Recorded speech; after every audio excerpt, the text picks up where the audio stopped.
Hey everyone! Guess who's back for one spooky collab?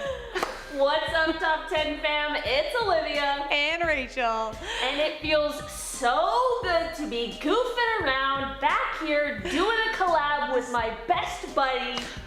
If you're a fan of the Conjuring series, then we got a list for you. Get ready for our list of the top 10 true stories scarier than The Conjuring.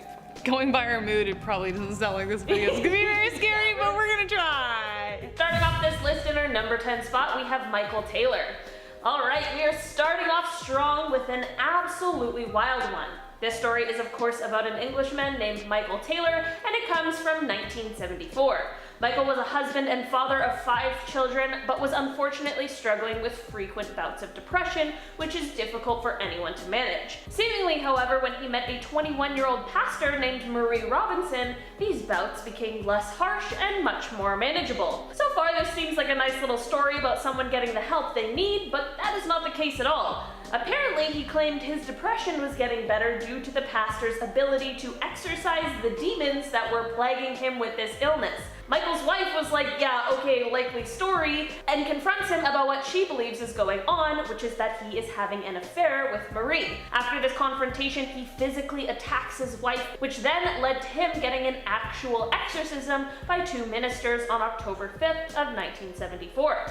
During the exorcism, Michael had seizures, he spit at and bit the ministers, and screamed in tongues. After going through all of that, you'd expect this guy to be free of whatever the heck was going on, but unfortunately, the following day, he brutally took the life of his own wife. If all of this wasn't enough to make a dreadful story, he ended up not even being convicted because the defense argued that the exorcism made him insane. Number 9, the Winchester Mansion. If you're a ghost hunter enthusiast, then the Winchester Mansion must certainly be on your bucket list for places to visit. It's certainly on mine, even though I'm an absolute scaredy cat, we know that. I just find the story so interesting and definitely spooky if you believe the tales. Sarah and her husband William Winchester amassed a huge fortune from their sale of the Winchester rifle. After her daughter died of TB and William left Sarah a widow, she consulted a medium who told her that she would be constantly haunted by the spirits killed by the Winchester rifle, so that could be like millions. She picked up and moved across the country, bought an 8-room farmhouse, and began one of the largest home renos in history. The house never stopped construction until she died in 1922, and then it opened as a museum a year later. It is said the house was built to trap spirits inside. The house contains many oddities like stairs leading to nowhere, drops in the floor like 30 feet, and the overall house is just weird. Her intention for this was to confuse any angry spirits who followed her. The house is 24,000 square feet in size. It has 10,000 windows, 2,000 doors, 160 rooms, 52 skylights, 47 stairways and fireplaces, 17 chimneys, 13 bathrooms, 6 kitchens, and cost Sarah $5 million to build, about $71 million today. And a turtle dove, jeez. Today it's considered one of the most haunted places in the world and is well worth a visit for anyone seeking a scare.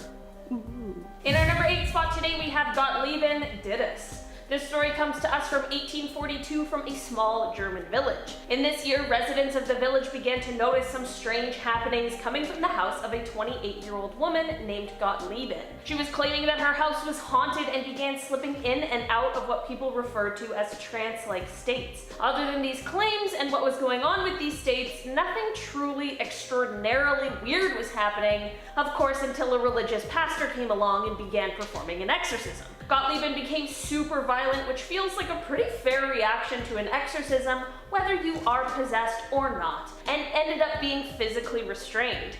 Here's where things really go off the rails though. She ended up being restrained for 2 years while multiple exorcisms were performed on her. During these, she was seen vomiting glass, nails, and of course, blood. Despite this horrific story, things ended on an alright note, with her telling everyone that the demons were gone and that Jesus is Victor. I don't know why, but that gives me the chills a little bit. I'm just hoping she lived the rest of her life being totally okay. Number 7, the Bell Witch. The true story of the Bell Witch inspired one of the most terrifying found footage horror films out there, The Blair Witch Project, and as someone who's like terrified of the idea of getting lost in a forest, It was awful. It was terrifying. The story goes as follows and involves the family of John Bell. Apparently he had a wicked neighbor named, not like wicked like wicked, but like wicked, named Kate Batts, who believed that John cheated her out of land. Rumors circulated that she was a witch, but no one was sure until she passed on and cursed the Bell family. Her spirit reportedly would throw pots and pans, spill sugar, slam doors, rattle chains, the typical. But his daughter Betsy would be pinched and scratched and even sometimes beaten by an invisible force. Anyone who visited the farm though reported getting no trouble from the spirit, but they could hear her voice. High, scratchy, and shrill, which would aggravate if she got angry. The tale of the Bell Witch became so popular that people from all over the country came to see if it was true. Some even say that Andrew Jackson visited the farm. John reportedly fell ill mysteriously one year, and many believe it was the doing of Kate. 200 years later, the farm remains an attraction, and many still report hearing a shrill, scratchy voice when no one is around and see orbs floating around the farm. In our number 6 spot today, we have MARICICA Irina Cornici. This scary story came to us pretty recently in 2005. A Romanian nun was 23 years old when she began to hear voices. Despite the knowledge of mental health and mental illness in 2005, because of her background, she began to believe it was the devil speaking to her. She was diagnosed and treated with schizophrenia, but she eventually ended up falling back into this dangerous way of thinking. This is when she became the subject of an exorcism. She ended up being bound to a cross, which is the scariest beginning of an exorcism I've ever heard of. After being bound, she was gagged with a towel and left in a convent room for 3 whole days without food or water. I'm honestly not trying to make a joke about this at all, but that seems like the laziest exorcism I have ever heard of. In the end, she ended up passing away from suffocation and dehydration. The priest involved as well as other nuns were charged and convicted in relation to this crime, but most have since been released due to their short sentences, and all still continue to blame the adrenaline administered during the ambulance ride for her death, which seems like a very convenient excuse. Number 5, La CORRIVEAU. I first heard the tale of Marie when I was very little, and it resulted in me sleeping with my hands over my ears for 6 straight months. I was absolutely terrified. Marie was tried for the murder of her second husband and as a witch. Rumors about whether her first husband was murdered started during her second marriage, but no one could prove it. One theory goes that she poured mercury in her first husband's ear, dissolving his brain from the inside. That's why I covered my ears. I thought that was just an awful way to go. Her second husband, Louis-Étienne Dodier, was found with several head wounds in the barn. He was on bad terms with Marie and her father, and though initially they passed it off as horse trampling, the two were put on trial. Her father was condemned to hang, and Marie was given 60 lashes and branded with the letter M on her hand. But then, Joseph, her father, admitted to only being an accomplice in the crimes, and it was in fact his daughter who did the deed. Marie confessed she killed him with a hatchet due to his mistreatment of her. She was sentenced to be hanged in chains and displayed for all to see in an iron gibbet, like a body cage. Soon, this is in Quebec by the way, the town began to fear her, for at night she would open her eyes and try to tear at anyone who would pass by from within the cage. This confirmed their suspicions that she was a witch, and they buried her in the gibbet, but it didn't keep her spirit trapped. Now she wanders at night near the river where she died, attacking any travelers who pass by. She is now solely known as La CORRIVEAU. In our number 4 spot today, we have the phone stalker. We all know that phones can be easily used to track our movements, but what if you found out that your phone was being tracked by a stalker? In 2007, 3 separate Washington state families began receiving a multitude of cell phone calls with eerily specific death threats being made to them. Families all explained that the calls came at random hours and included threats to all members of the family, including pets and grandparents. While a few families experienced this, one family in particular had the worst time with it. The family attempted to turn the phones off, got new ones with new numbers, switched accounts, everything they could, but they didn't get the calls or messages to stop. At one point, while finally explaining the situation to a police officer, all of their phones turned on and began calling each other. All the texts and calls were getting traced back to one member of the family's phone, but this was happening even when the phone was turned off. The parents took the phone away from her just to be sure, but the messages still continued on.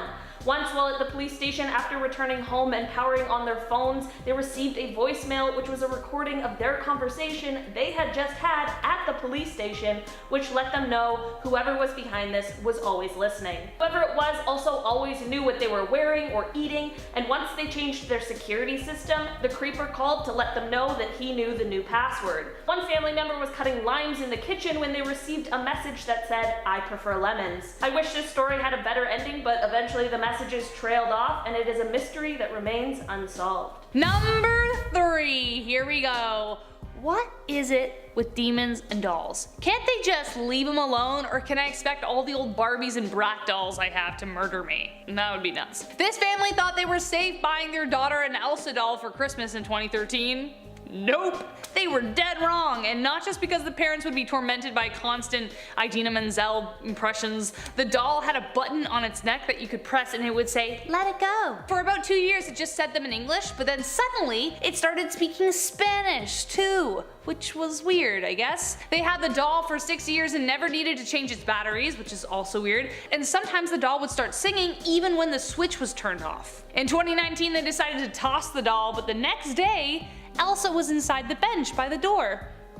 The kids said they didn't put her there, and the parents believed them because they wouldn't take out the trash, let alone dig through it. By this time the doll only spoke Spanish as well, I should mention. It just stopped speaking English altogether. They double bagged the doll, put it at the bottom of the trash can, and the trash was taken out that very same day. The next morning though, Elsa was waiting for them in the backyard. So they decided to mail the doll to their friend in Minnesota, who then taped the doll to the front of his bumper truck. That's one way to solve the problem, but I get it though. When you've got a special childhood toy, it can be really hard to let it go. In our number 2 spot today we have Alex. This story comes from a Redditor by the username of Mom Says I'm Pretty, but we'll just call them Alex for today. This story starts off when Alex was around 5 or 6 after their parents had just recently separated. Alex's mom was living in a 2-bedroom apartment on the ground floor, and although Alex had their own bedroom right across the hall, they liked to sleep in bed with their mom when staying over at her house. So, one night Alex is sleeping in bed with their mom, and there's an open window that is right above the headboard of the bed. For whatever reason, Alex wakes up in the middle of the night and looks towards the open bedroom door into the hallway, where you can see slightly into Alex's room just across the hall. It's then that Alex notices the cat sitting in the doorway of the bedroom, which Alex thought was weird because the cat was always sleeping in the bed with them. This led Alex to wake up their mom, and in the 5 seconds it took to do that and for the mom to ask what was wrong, by the time Alex and the mom looked back to the doorway, they both saw a man standing by Alex's bedroom door, making his way out of the bedroom. Alex's mom sprung into action and quickly picked Alex up and threw them out the window that was behind the bed. Remember, they're on the 1st floor, so it wasn't that far of a drop, and followed behind Alex out the window shortly after. The mom began screaming for help and called 911, and of course the police came. They didn't find any signs of forced entry, but the front door was unlocked, which led them to believe the man exited that way. The mom swore she had deadbolted and chain locked the door before bed, so she just didn't understand how this could have happened. About a week later, while cleaning, the mom opens the water heater closet and finds a notebook with names and drawings, as well as a pair of gloves and some gum wrappers. This new discovery led both Alex and their mom, as well as the police, to believe that this man had been hiding away in the house, waiting for them to go to sleep. And last but not least, we have literally anything involving Dr. Richard Gallagher. I've mentioned this guy before on MA, but honestly, ever since I've just been so freaked out. Richard Gallagher is essentially the go-to guy for the church when they're approached about performing an exorcism, to help distinguish between what's mental illness and what Richard calls the real thing. Gallagher is a certified Ivy League psychiatrist and calls himself a man of science. He heard of exorcisms but thought they were just ancient excuses for people with real mental illnesses, but now he firmly believes that demonic possession is real, without a doubt. Beyond the typical exorcisms, the turning point for Gallagher was when he met the Queen of Satan. It was one of the first cases he worked on, and a woman named Julie came to the church claiming possession. She was the queen of a satanic cult, so Gallagher wondered why, if she was indeed possessed, that she'd want to be rid of it. When he sat down to talk to her, she knew intimate details about his life, objects would fly off the wall, and once during a phone call with the priest, they both heard one of the demonic voices she used to speak around them, even though Julie was across the country. When he kept seeing cases like Julie, his views had to evolve, and now Gallagher lives in a world between reason and things that just can't be explained. It makes you wonder what could change the mind of a man of science to believe in possession. Number 10! This story comes from Reddit user Oscar Divine, and though it is far from demonic possession, I think anyone would find this story so terrifying this actually can happen. And the quote begins, "I've told this story before. I'm an eye doctor, and I had a patient come to me with an infected eyelid. 2 other eye doctors tried to treat and failed. They were dumping all sorts of medicine into it and it wasn't getting any better, despite being on tons of meds. Apparently neither of them thought to flip the lid upside down, you know, that gross trick that some kids do with their upper eyelids. It was a painful maneuver for her very swollen eyelid, which might explain it. Anyhow, there appeared to be what looked like a visible abscess inside the tissue with thick, gooey material, and I thought I'd give it a nudge and saw it move. This wasn't an abscess, it was something else. I managed to remove it quite easily in one whole piece. It was a fly larva. The patient told me that she had a bug hit her in the eye a few days before she got this infection. I removed the larva and within 2 days the wound closed and she was 100% recovered on basic antibiotic eye drops." Unquote. Can you imagine that? That sounds like what is it? Like a friend of a friend story, but that's actually real and he has photos to prove it. Gross. Alright, number 9. The Son of Sam. The year 1976 was a terrifying year to live in the Big Apple. Terror seemed to await around any corner, no one knowing if that day would be their last. The Son of Sam killings were spontaneous, and no one knew who would be next, only the killer himself. During that summer, David Berkowitz shot 6 people and injured 2, but Berkowitz believed he wasn't the only one to blame. The most mysterious part about this case is the fact that he blamed the entire thing on the neighbor's dog, who he believed was possessed by an ancient demon. The dog's name was Harvey, and David worshipped him. While in prison though, Berkowitz made an addendum to his confession stating that he was actually following the ritual practices of a satanic cult he took part in. Could this be a case of mental illness or an actual case of demon taking control? No one can ever really be sure, which I think makes this story that much more terrifying. Number 8. Zozo. There are literally more than 100 reasons why we shouldn't use a Ouija board. Not only have I heard stories from the internet, but I've had friends who've had terrifying first-hand experiences, but even for me, the temptation is always there. I'm just always just curious, you know?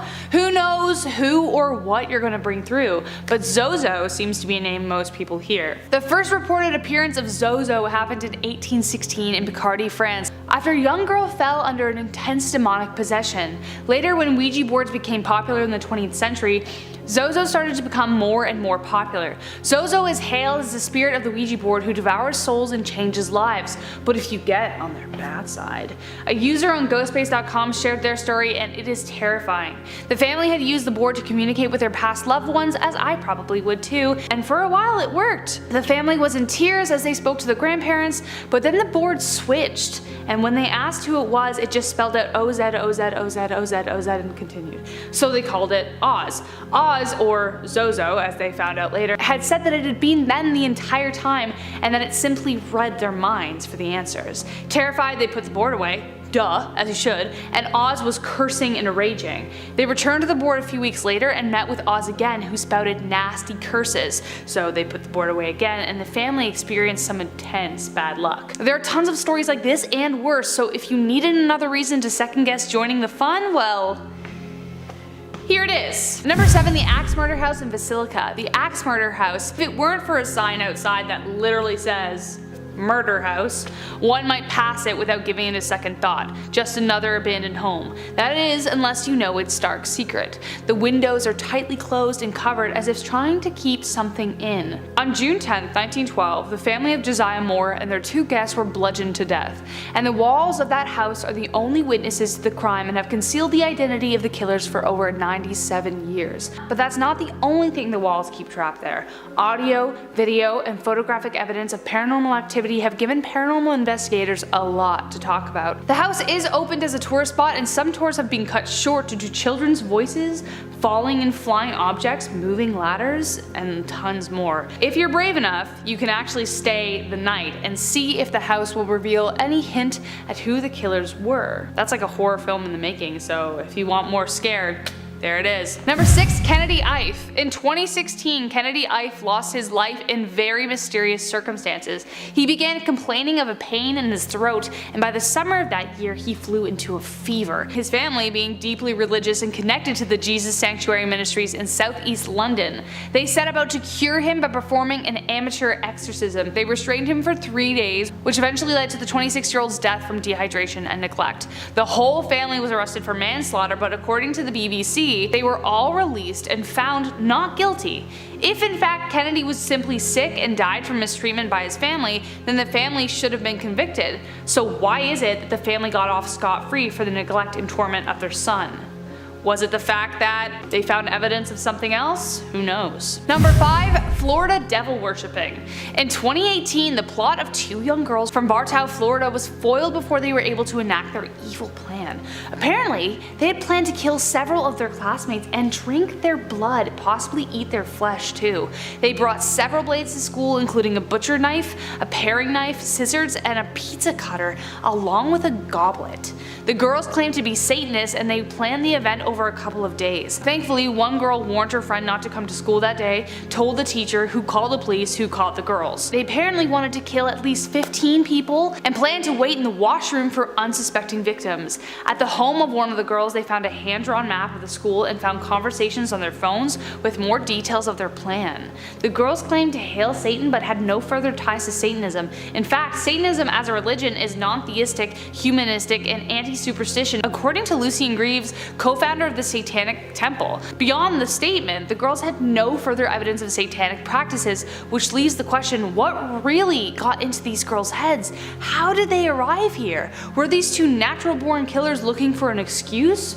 Or did the devil indeed make them do it? Number 4. In Indianapolis, possession. This case is one of the most infamous exorcism cases to hit the Indianapolis Star. Has over 800 pages of official records. The tales vary but surround the possession of 3 of the children who were allegedly possessed by demons. They would climb up walls, get thrown across rooms, and when their children were brought to the doctors, they would threaten them in voices darker than their own. This sounds like a horror film, so this makes the list. The records include interviews with police, DCS personnel, psychologists, family members, and Catholic priests. One report of one of the youngest girls recounts that she had a peculiar grin and walked backwards up a wall to the ceiling. Another one of the girls reportedly felt choked and held down so hard she couldn't speak or move. Another boy in the house would sit in a closet and speak to someone no one else could see. Some say this case has been debunked, while others still hold true to the impossible, that this haunting was so real that it's just too hard to believe. Number 3. The Watcher. Imagine finding your dream home only to find out someone else already possessed it. A New Jersey family never expected the events that would follow moving into their $1.3 million dream home. It was exactly where the family had always wanted to live, but no sooner after they first crossed the threshold, they began receiving mysterious letters. The letters were signed by the Watcher, who said that he was charged with watching the house and waiting for its second coming. The letters got more and more detailed, referring to their children by name and knowing every single move they made as if he was right across the street. The letters asked, and I quote, "Have they found out what's in the walls yet?" unquote, and would say dark things like, quote, "I am pleased to know your names now and the name of the young blood you have brought to me," unquote. Oof.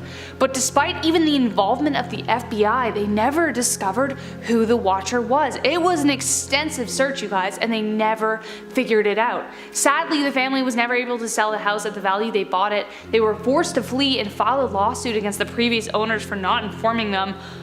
Duh. Number 2. Annelise Michel. The possession of Annelise Michel is one of the most controversial exorcism cases known and inspired the film The Exorcism of Emily Rose. But without the barrier of a film screen, the story is terrifying. More often than not, especially hundreds of years ago, no one understood the extent of mental illness and the torment it could cause, and many mistook it for possession. So upon hearing this story, it does sound like Annelise was suffering and in fact had a history of mental illness and epilepsy, for which she had been treated at a psychiatric hospital before. But when Michelle was 16, she relapsed and tried to take her own life, drank her own urine, and began to hear voices. But it was the fact that she spurned specifically religious objects and that no medicine seemed to ease her pain that the family begged a priest to investigate. 2 local priests secretly began their work and began treating her with exorcism rites. Over 67 exorcisms were performed over 10 months,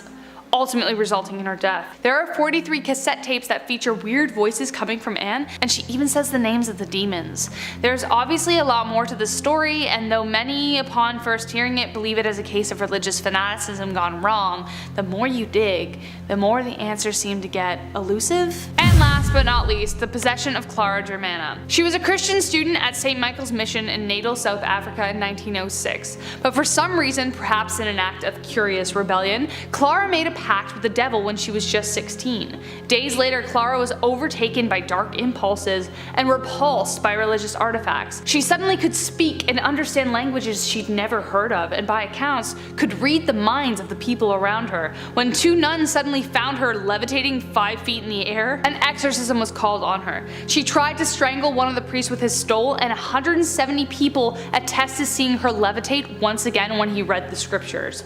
It took 2 days to expel the demons from her body. For 6 years, Clara lived without a single demon, that is until she mysteriously died of heart failure when she was just 22 years old. Stay tuned until after, as Lindsay and I will be reading some pretty terrifying comments. That's right, we are reading the meanest comments out there that we've ever received, so stay to the end of this video. Yeah, you meanies. Starting off number 10, Anne and Roger Brock. Roger and Anne thought they'd found the perfect home. It always starts that way, doesn't it? $5,000 for a house? In the 1970s, I should add. Still, what a steal. But of course, as soon as they moved in, their children started saying that they felt off. Like something was watching them and there were weird scratching sounds on the walls. They began to witness other strange things like religious items falling off shelves, waking up to their room being covered in frost, deep growls coming from underneath the floor, then shadow people appearing to be dripping wet at the ends of their beds. Roger Brock insisted that nothing was wrong and hadn't raised his kids to believe in spirits, but then when his youngest twins were baptized, they tried to get back into the house but couldn't. The door wouldn't move. Breaking into the library window, they discovered a bookcase that had been shoved against the door. The activity escalated with objects flying and attacking the family, but something good was in the house too. One day a picture frame flung at Anne and she reported feeling hands protecting her. Glass cut up the rest of her body, but where she felt the hands, she was untouched. Despite all of this, Roger and Anne never left until the house burned down mysteriously in 2005. Their daughter Lana has since dedicated her life studying paranormal activity and insists that there were 2 battles going on in that house, and she won't rest until she figures out why. Coming in at number 9, we have the Somerton Man. This is another case that will keep you up at night. The Somerton Man was a mysterious, still unidentified man that was found dead on a beach in Australia in 1948. It was believed that he died of natural causes, maybe a heart attack. Then it was thought that he ingested poison, but no poison was found in his system. On top of that, the autopsy was unable to determine the cause of death. And there were no signs of violence. The more the police investigated into this case, the stranger they found it to be. The man was wearing a brown suit, but all of the tags had been cut out of his clothing, probably to avoid him getting identified. But the strangest thing though, is after re-examining the clothes, they found a hidden note rolled up in a secret pocket of his coat. The note read, Tomin Shud, hopefully I pronounced that right, meaning the end or finish in Persian. To this day, we still don't know who this mysterious man is. But just recently, the case has been reopened, so let's hope we get our answers soon. Number 8, the sleep app. Some people use sleep apps to record their sleeping habits because why not? Maybe your partner said you snore in your sleep or make a weird whistling sound. But this Reddit user named Jenny discovered something she truly wished she hadn't. Jenny had been using a sleep app for a while to help track her sleep and would sometimes play them back. Usually she heard the typical murmurs and grumbles until one night things took a terrifying turn. At first, she kept hearing a weird clicking sound that kept getting louder and louder, but eventually a deep voice broke through and unmistakably asked, "What are you doing?" Then another voice answered and said, "Nothing." Later on, the voices can be heard saying, "That's them," and "I'm dead." There were no signs of break-in and the voices don't sound anything like her. I can't imagine how Jenny must have felt. There are some things that we just can't unhear. In our 7th spot, we have Friends Until the End. In the 1980s, 2 friends from Arkansas, Don Henry and Kevin Ives, went out hunting together. But it was illegal hunting. Basically, they planned on spotlighting, which is when you shine a light in the animal's eyes, causing them to freeze, and then the other individual shoots them. On the night of August 22nd, the 2 set out to an area behind Henry's house where there were some train tracks. 2 hours later, their bodies were found resting on the train tracks. They had been run over by the train. But this case isn't a simple one at all. The coroner proposed the idea that the 2 had smoked 20 joints and then passed out on the tracks, and then that's when the train ran them over. 20 joints? No, that's very hard to believe. Upon further investigation, it was found that one of the boys was dead and the other was unconscious before the train ran them both over. Now, the question that everyone wants the answer to is what happened to these friends? Who killed them and why? One theory is that a drug drop was going down in that area and they were just in the wrong place at the wrong time. They witnessed this happen and were killed as a result. But we don't know this for sure. Either way, it's a very scary and mysterious case. Number 6, you in real life. Okay, so this story isn't necessarily to do with hauntings or possession, but definitely possessive. Read this story on Reddit and it's literally what would have happened if the lead character in You confessed to a friend at a bar. Imagine being this guy. This story is from Reddit user Big Chief Wawa, and it essentially recounts the moment he realized his friend was creepy AF. Starts off with his friend talking about how he's trying to get his high school sweetheart back because she's the one that got away, and he asks, "What's your plan?" Well, first he befriended one of her friends on Facebook, then he scoured her Facebook to see locations his ex showed up in to figure out where she lived, Scotland. He then spent every holiday away from work hanging out in those areas waiting to accidentally bump into her. The second time he stayed in a hotel in Scotland where she lived, bumped into her and lied and said his company had moved him to Scotland. He gets her number. He then pretends to move in, sets their date up for a weekend, stays in a hotel, complains that it's hard to find a let, but got a week-by-week place that's super expensive. All the while she has no idea what's going on. But eventually he convinces her to let him move in. Oh, and this guy saved 10k specifically so he could pull this off. Needless to say, our Reddit user's jaw was on the floor and didn't really hang out with him after that, but they stayed friends on Facebook, where he saw that his plan actually appeared to work, though a few years later he was living with a different girl in Canada. So who knows what happened to the one that got away, but I hope it wasn't anything close to what happened in the show You. We are now at our 5th and halfway mark with the witch elm tree. This case has always creeped me out. It's genuinely so unnerving. So basically in 1943, 4 boys in Stourbridge, England were out looking for birds' nests when they found something terrifying in an old witch elm tree. They discovered a decomposed body of a young woman stuffed inside. A gold wedding ring was on her left hand while her right hand was sawed off. This woman was around 35 years old and had apparently been in the tree for 18 months. Now, when this body was discovered, no one knew who it belonged to. That was until graffiti started appearing around town. The graffiti wrote, "Who put Bella down the witch elm?" This message kept appearing all throughout England and Europe, on buildings, random walls, you get it. No one knew who was writing these messages, but it was assumed that her name was Bella and someone knew that. And then to make matters worse, over time police began to lose evidence and even misplaced her body. Now, there are a couple of theories behind who she is. Number 1, she was a woman that was involved in a spy ring back in World War II. Or number 2, she was a spy's lover. Or number 3, she was sacrificed by witches. The most well-accepted one, though, is that she was a woman named Clara, or Clarabella Barrel. She was a singer in Germany who fell in love with Gestapo agent Joseph Jacobs and was killed for being associated with him. Either way, this case always just left me so unsettled. Number 4, abandoned hotel. This next story also comes from Reddit, and I don't know if it's supernatural or not, but either way, it's gut-wrenchingly terrifying. I don't want to watch the movie that would be made about this should the worst have happened. Like, it just sounds so horrific. I was unable to find the name of the original poster, so we were just gonna call her Sarah. Sarah was heading back from a late road trip, and instead of driving through the night, she decided to stop at a motel she passed. It looked pretty run down, but better than risking it. When she walked up to the front desk, the man looked disturbed to see her, and she remarked that his eyes just looked wrong. She wasn't getting some very secure vibes from the guy, who hardly said anything when he passed over the keys.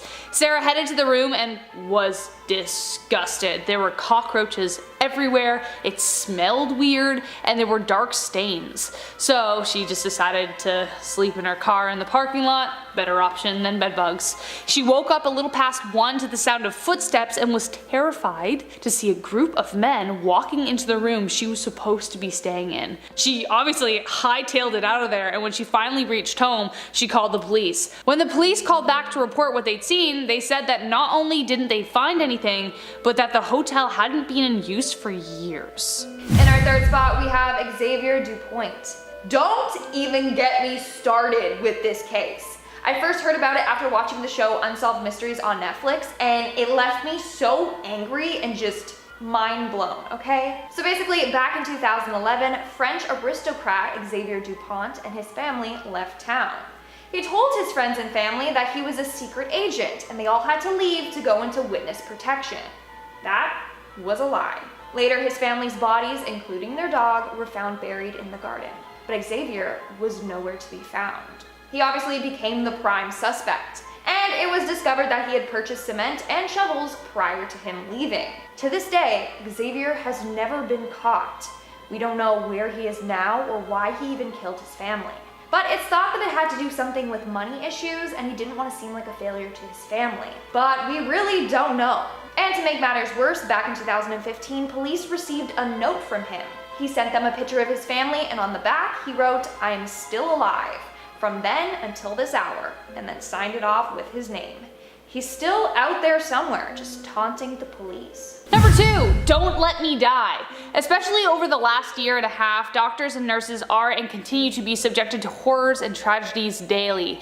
This story is from a posting on allnurses.com, and there are no shortage of freaky things that they encountered. One of their patients was a man who had a variety of ailments that unfortunately he wasn't going to be able to recover from, but he was insistent that he had to stay alive. Every time his heart monitor beeped, he would rage at the nurses to keep him alive, screaming, "Don't let me die," over and over and over again. But one night, the nurse rushed in with emergency supplies and nearly dropped them when she saw the man floating 2 inches above the bed. He was laughing, or not he exactly, but something else. The nurse said, and quote, "His whole look completely changed.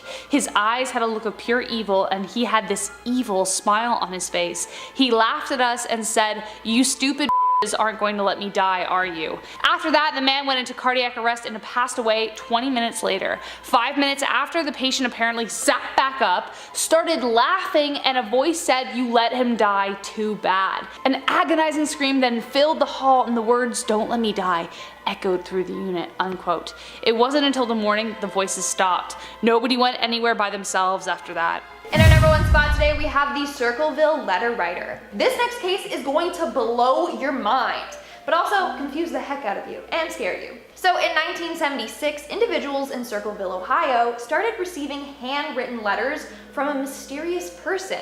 This mysterious person knew personal details about these individuals and claimed to be watching them. One word, creepy. In one of these letters written to a woman named Mary Gillespie, she was accused of having an affair with the school superintendent.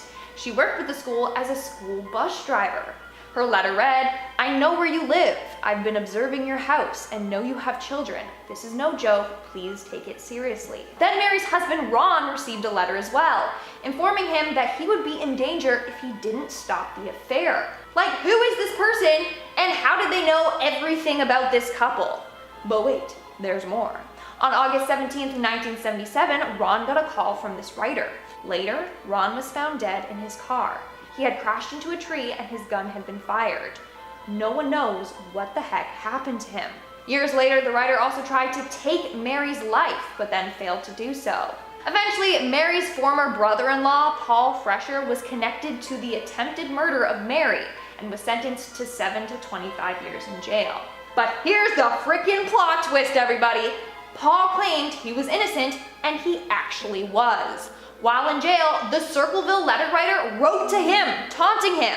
So he was set up, and to this day, no one knows who this writer is and why he did what he did. Alright guys, that's all for today's video, and now it's the moment you all have been waiting for. Drum roll, please.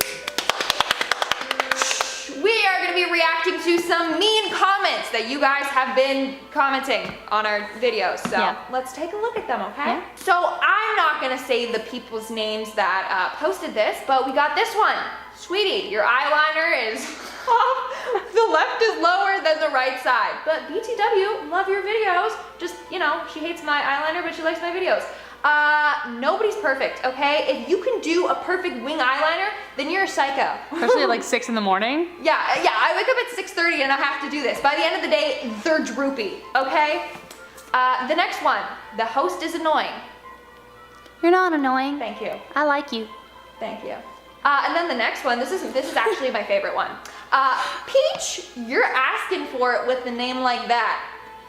Coming from a man whose username is Mother Mike. So I had to say his username because classic Mike. Classic Mike.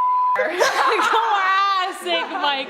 What a Mike. Wow. What a Mike. Here we go. And then this video would be better without the fake comment, girl. I don't know if they're referring to like my comment shout out portions or if I just make fake comments during the video and they don't like it. But either way, hi. I'm the fake comment girl. Nice to meet you. She's really cool and super nice. I'm so cool. We like her. All right. Oh God, I'm not excited, but here we go. Here we go. I'm not gonna say the names, but I'm gonna do the initials because whatever. PJ says, this presenter tells the worst jokes ever. If she told jokes at my funeral, I'd come back just to escort her out. Yo, this person has jokes. This is actually really funny. You know what, dude? Fair enough. I'd walk myself out, okay? Yeah, I would. But then, you know what? That'd be amazing because then you'd have the power of resurrection. I'd be like, cool, man. All right, but then everybody would just invite me to their funerals to see if it would work. So I think that's a compliment. That's kind of a compliment. There you go. You think I have superpowers? Get out. Oh my God. NH says, can she talk any faster? Is that a challenge? I'll try. Talk really fast because we can talk really fast. Hey everyone, what's up? Hey everyone, what's going on? Yep, see? There you go. Done. Were you just making sounds or were you actually talking? It sounded like You'll never know. See, I don't know what that was. Okay, me neither. I maybe. know what you said. But. Discovering superpower after superpower, especially leading up to this comment. And I love how the initials make SS. That's great. Okay, Sri, but this only annoyed me because you, Miss Narrator, are acting all condescending and talking like all the viewers are stupid and you're the smart one. You always do the vids like that, and I should try and do this in one breath. Yeah. Actually, there's no commas or periods, so I'm gonna do this all in one breath.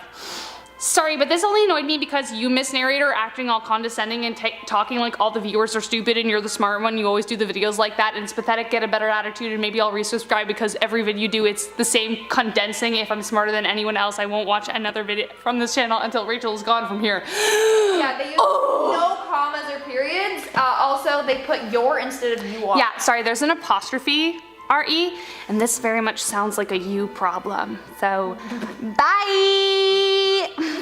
That's a great comment. Yeah, solid. But, so they're unsubscribed, but they still watch all our videos. So yes. Thank you, we love it. Like the power's in the mouse, man. If it really bothers you, see you later. Anyways, I hope you have a really good day, and I hope you feel better. Bye. And last one, BB says, I don't like this chick. I like it. Straightforward. Yeah. Confident. Yeah. They know what they like, they know what they don't like, and you don't like me, that's okay. They put it out there for the whole world to see. So yeah, it's fine. Yeah, everybody knows now. I know now, and I'm definitely not gonna go cry myself to sleep about this ever again. Anyway, thank you so much, everyone, to all of those who leave at least 10 positive comments to every negative one you get. Seriously. You guys are so amazing, so thank you. You guys are great. Keep commenting, but nice stuff, not mean stuff. We like nice stuff. Even though it's kind of funny. But anyway, all right, guys, that's all for today's video, and that's all the comments we're shouting out. I've been your host, Lindsay Ivan. And I'm Rachel Fisher. And I'll see you when I see ya. Bye. From murderers that got away who to this day have still not been does that make sense? Okay, let me take it from the top. Yep. No, not all the way from the top, Chris. Okay, wait, no, scroll up a little. Okay. Then shadow people. Oh my God, there's something in my eye. Whoa. Then shadow people. No, that's not an I. That's an L. Bowerl? Rachel, you want to come look at that? Bowerl? No, no. Bowerl? I'm just gonna... Bowerl? Maybe? Yeah. We'll go with Bowerl.